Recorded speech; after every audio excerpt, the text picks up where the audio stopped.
Baik, assalamualaikum warahmatullahi wabarakatuh. Pada kesempatan ini kita akan melihat sekilas mengenai indigenous psychology ya. Mungkin minggu lalu saya sudah mengirimkan beberapa video dan materi yang bisa membuat overview dulu untuk mahasiswa sekalian. Hari ini kita lihat ini pertanyaan-pertanyaan ini sudah akan saya kirimkan ke forum diskusi ya nantinya. Kita akan lihat dulu pengantarnya ya. Bicara indigenous psychology, maka kita sebelumnya harus tahu dulu di mana posisi indigenous psychology itu sendiri. Sebelum masuk ke indigenous psychology, berarti kita ada di general psychology atau psikologi umum. Nah, apa goal dari psikologi umum? Mungkin semua sudah belajar, ini sudah semester 7 rata-rata ya. Goalnya adalah melihat hubungan dan tujuan bagaimana stimulus itu kemudian berpengaruh pada respon perilaku dan proses mental. Ini secara umumnya seperti itu ya. Intinya meskipun agak behavioristik definisinya, kalian sudah lebih paham definisi psikologi secara umum bahwa kita psikologi itu mempelajari perilaku dan proses mental ya. Nah, bicara psikologi indigenous, maka selain perilaku dan proses mental, kita memperhatikan satu lagi faktor ataupun aspek di sana, ada budaya. Nah, ini perbedaannya ya. Kalau psikologi secara umum adalah melihat perilaku yang diukur pada unit atau level individu. Kita tahu kalau kajian psikologi itu adalah fokusnya individu ya. Jadi fokusnya itu setiap individu itu punya perbedaan yang unik, kemudian individual differences.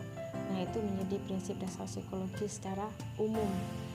Nah, kalau dihubungkan dengan budaya, maka konsep individual differences dan individual yang unik ini akan sedikit berbeda. Sebelum kita lihat selanjutnya, kita lihat dulu bicara psikologi dan budaya, berarti ada makna budaya. Apa itu budaya? Kebiasaan yang kemudian menjadi norma. Ini dari norma tulisannya, nggak kelihatan ya. Nah, apa definisi budaya ya? Pak, ini saya gantikan dulu sebentar dengan saya ya kan. Oke. Menurut Rezal Ordanrev, nah ini orangnya ya, numpang sekejap. Norma budaya itu adalah the set of unwritten norm of conduct that guide the behavior of a group, expressing what is considered right and wrong. Oke, bagi yang roaming, nah ini ada definisinya ya. Jadi namanya budaya itu adalah norma yang tidak tertulis, yang menentukan perilaku seseorang, menentukan yang mana yang benar dan benar atau salah. Nah, itu budaya. Nah, kita lihat selanjutnya.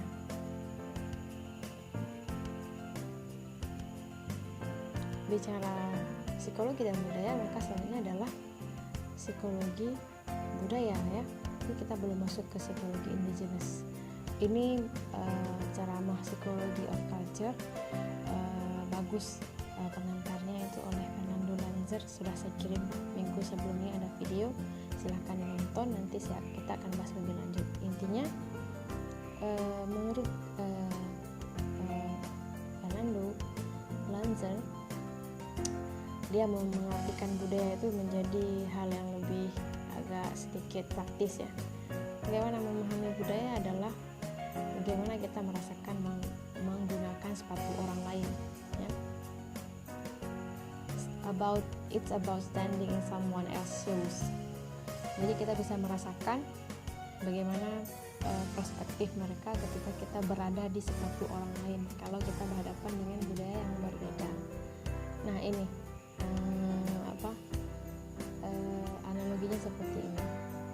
Kalau sepatu dianggap sebagai budaya, maka kemampuan melihat budaya yang berbeda adalah bagaimana kita memahami dan merasakan posisi orang lain dengan lingkungan dan budaya yang berbeda.